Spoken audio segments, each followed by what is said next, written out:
la direction des affaires de l'État, plus de pouvoir effectif que ce que la faible représentation de sa famille politique au sein de la nouvelle Assemblée nationale était en droit de lui conférer.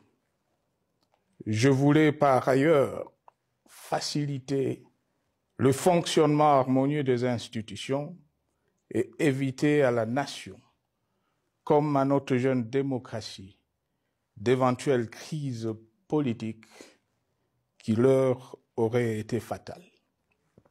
Cette première alternance pacifique et civilisée à la tête du pays avait suscité d'autant plus d'espoir qu'en janvier 2019, notre pays se trouvait en bien meilleur état qu'au moment de ma propre accession à la magistrature suprême en janvier 2001.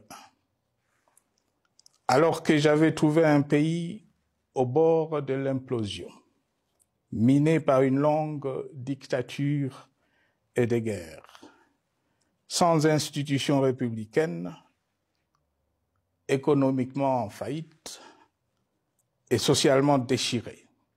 Bref, un pays dont l'incertitude de lendemain menaçait la stabilité de toute la région.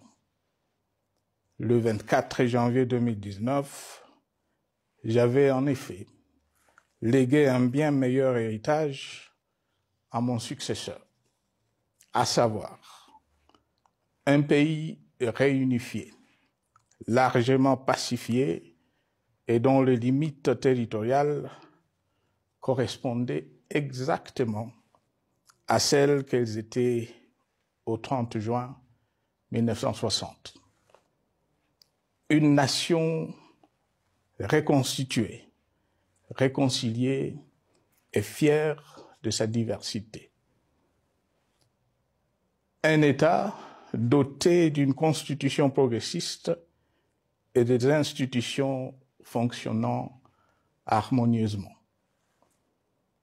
Une économie dynamique et résiliente et débarrassée du fardeau de la dette hérité de régimes antérieurs, du fait de multiples réformes structurelles engagées.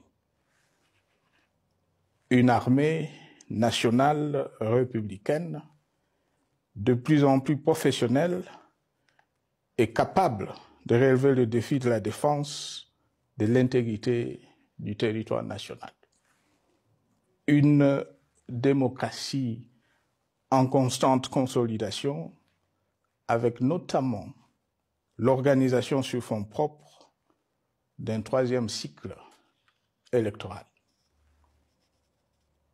Le cœur serré, je constate qu'à peine 6 ans après, ce bel héritage en indivision, légué à l'ensemble de notre peuple, a été complètement dilapidé par celui qui en avait reçu la garde.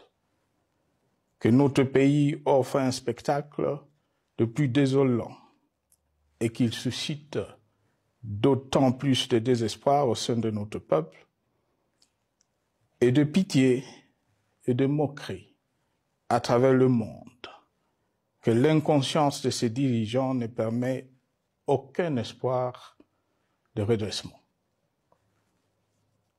Cette détérioration rapide de la situation générale du pays est principalement due à l'iverse du pouvoir sans limite.